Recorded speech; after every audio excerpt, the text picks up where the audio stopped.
সাপ কামাইছিল, ওকে হাসপাতালে নিয়ে গেছিল।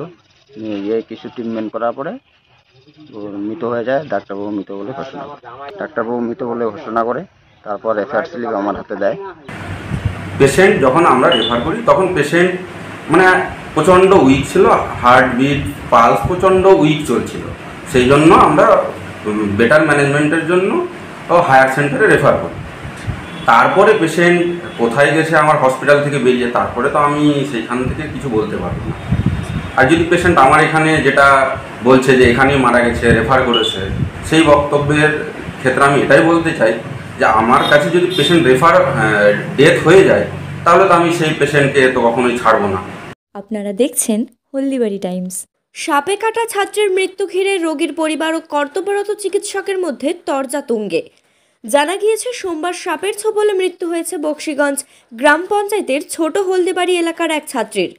তার চিকিৎসার জন্য হলদিবাড়ি গ্রামীণ হাসপাতালে আনা হয়েছিল। এই প্রসঙ্গে পরিবারের সদস্যরা হাসপাতালের কর্তব্যরত চিকিৎসকের বিরুদ্ধে একাধিক অভিযোগ তোলেন।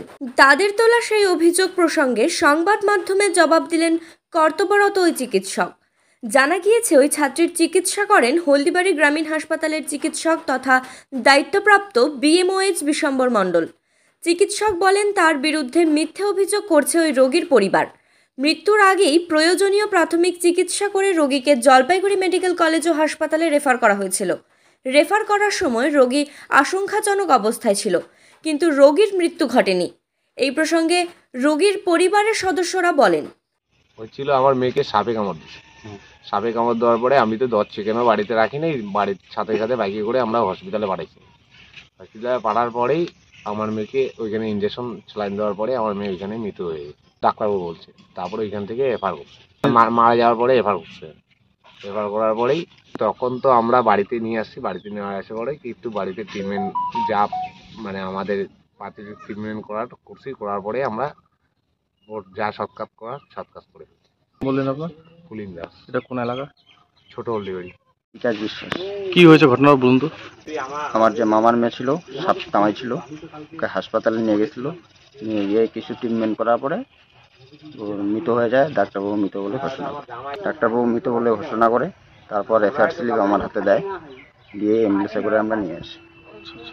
কি নাম? ইয়া দাস। কি হয় আপনার? আমার শালি। কোন ক্লাসে পড়ে? ক্লাস 6-এ। কোন স্কুল? 5। কোন school? Girls, Haldibari girls school. তার জবাবে কর্তব্যরত চিকিৎসক তথা দায়িত্বপ্রাপ্ত বিএমওএইচ বিশ্বম্বর মণ্ডল বলেন, দেখুন, পেশেন্ট যখন আমার হসপিটালে আসে তখন ডিউটিতে আমিই ছিলাম। সেই সময় পেশেন্ট কথা বলছিল।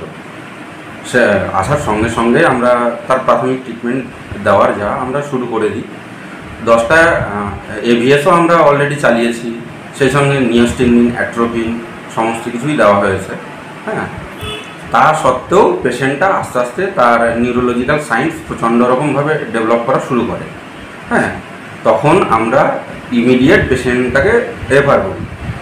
আর যেহেতু আমাদের প্রোটোকলের মধ্যে আছে 10টা এভিএস না চালিয়ে আমরা পেশেন্টকে কখনোই রেফার করতে পারি না। পেশেন্ট যখন আমরা রেফার করি তখন পেশেন্ট মানে প্রচণ্ড উইক ছিল, হার্টবিট পালস প্রচণ্ড উইক চলছিল।